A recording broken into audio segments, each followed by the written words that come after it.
Good Monday evening, everybody. David Paul here in the KHOU 11 Weather Center on what really was kind of a treat of a summer day in Houston. I know. The rain did mess up things as we headed toward the middle and late morning, but once that cleared out, the clouds stuck around and afternoon temps in the 80s were kind of nice. It won't be like that the rest of the week, although there will be a chance for a scattered shower Tuesday, Wednesday, Thursday, Friday, Saturday. We're not expecting another one of these storm complexes to come in from the north like it did this morning. Those really change the weather for the day, usually making it cooler. Next several days we'll be in the 90s, and in fact mid to upper 90s as we head into the middle part of the week with just 20% rain chances. We'll take a look at that as we move along. Mentioning the high temps for the day, we did hit 91. That came at 9:18 in the morning at Bush Continental Airport. That was moments before the clouds rolled in and the rain swept across the area. And I happened to be up near Bush Continental Airport at about that time. As the storms came in, temps dropped from the low 90s into the low 70s. My car thermometer was reading 71 for a little bit. I was like, wow, that's nice. 96 is normal, so 5 degrees below normal. 102 is the record high. Sit on this day back in 1951. Outside right now, still have a lot of high-level cloudiness. It's thinned out enough to get us back into the mid and upper 80s after dropping down to near 70 or so in a lot of areas by lunchtime. Bush is at 88, Sugar Land's 86, Hobby's 86, Conroe's 85. It's going to be a warm, muggy evening. And there are still a few lingering showers as we go into the Monday evening. They're weakening. About a little bit of Liberty County, from Liberty on Highway 90 east over to Beaumont, getting a little bit wet right now. Nothing in Houston, Harris County. Beaumont's getting wet. And then a few more showers just kind of dying out here near Cleveland. The little wet spot there on 59. A couple of showers north side of Lake Livingston are fizzling. Everything's weakening now. We're beginning to lose the energy of the day. Cleveland, though, Highway 105 and 59 getting a little downpour right now. That should weaken as we go through the evening. Models say we could see a shower even going into 9 o'clock east side. After that, things settle down.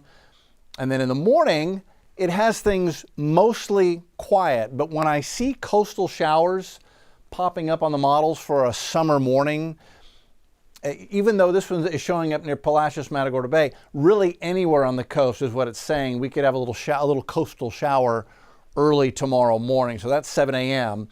And then as we go into the late morning toward lunchtime, scattered showers become a little more numerous on the coast. Brazosport area, down to Palacios, even here near League City, could see a little shower get going. Watch when I put this in motion how the sea breeze will lift everything south to north. So those showers come inland, and by late afternoon, it's about a 30% chance for a handful of scattered thunder showers in the afternoon. Much more typical summer pattern for Houston, Galveston than getting those storm complexes coming in from the north. That storm complex from this morning was born the previous day in the afternoon up in Colorado. So it had a long trip to make it down here for Tuesday mid-morning, for Monday morning.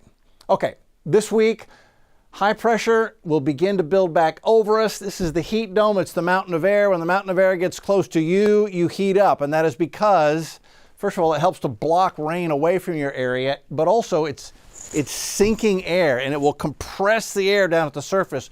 When you compress a gas, the temperature goes up. And so several things going on to make this week a hot and less rainy week. I think today was the rainiest day by far, with lower rain chances for the next several days. Now, I'm going to spend a little bit of time here on hurricane season 2025. It is so interesting how the moment we get into August, sometimes literally the moment August starts, things begin to perk up in the tropics. And that is exactly what's happened. We had Tropical Storm Dexter born over the weekend off the East Coast, and there are a couple of more spots that we're watching out there. So I've got a lot to go over. You can see that statistically we are here, and once we get into the middle of August, statistically, we really start to increase the number of storms that we expect to see. We go to the peak of the season September 10th, and then still a whole lot of storms possible September into October, where there is a secondary peak second half of October, and then we drop quickly as winter comes and things begin to cool off. But we're right at the first step of the stairway up to a very busy, statistically, part of hurricane season. Doesn't have to be busy, but just the stats show over time, this is when things start to turn on. Again, the Colorado State University outlook, they're expecting a total of 16 named storms. Normal is 14, so we'd be a little above normal if we get there. Hurricanes 8, majors 3, all a little bit above normal. So where are we right now? We've had 4 named systems, Andrea, Barry, Chantal, and Dexter, who was born over the weekend. And when we went to bed Friday night, we were not thinking that we were going to get Dexter over the weekend, but we did. And it just shows you this time of year, you know, we in the weather office, we take it one day at a time, but really it's twice each day at a time. Once in the morning, and then it's the last thing we look at before we go to bed at night, because things can change very quickly this time of year in the tropics. If we get all the way to 16 named storms, we'll get all the way to Pablo on the names list. So here's where we stand this afternoon. That is Dexter, our tropical storm. It is moving away from the continental U.S. This spot off the East Coast has a 30% chance for development. And this wave, this little candidate for development, is a wave that just came off the west coast of Africa. It's just here, southeast of the Cape Verde Islands. Over the next day or two, it might be able to develop into a system, a depression or a tropical storm in this area. Hurricane Center gives that wave a 50-50 chance. I say that wave because there is another wave behind it that hasn't emerged off the west coast of Africa yet, but we're going to take a look at that one. That one may actually have a better chance than the 50 and the 30% chance spots do. So Dexter is a tropical storm, winds of 45, and it is expected to continue on its trek into the North Atlantic, cooler waters. It dissipates toward the end of the week, moving northeast right now at 15 miles an hour. So Dexter is a weak system. It will not bother anybody except the fish and the shipping lanes. That's Bermuda, that little dot right down there. So there goes Dexter. And then it's interesting, a little piece of energy kind of curlicues away from Dexter, and then upper level winds off the Carolinas and Florida and Georgia become more favorable for development. So by this coming Thursday, August 7th, models are closing off a low. We could see a tropical depression or a tropical storm form here as we head toward the end of the week. As far as where this is going, models don't do much with it. They slowly drift it toward the Carolina coast, very slowly. So as we head into the end of the weekend, this weekend, that could bring a lot of rain into the Carolinas, Charleston all the way up to Wilmington. But what caught my attention and what I wanted to bring your attention, I actually have some friends in North Carolina, is that this is slinging a lot of moisture into the spine of the Appalachian mountain chain. Here's Asheville, North Carolina. Now, if you remember last year, it was a tropical system, a hurricane that came in, slowed down, and caused tremendous flooding across this part of North Carolina, Asheville and the surrounding mountainous area. So as we look at the rainfall for them, you know, you get into the reds and the oranges, you're talking about 3, 4, 5 inches of rain.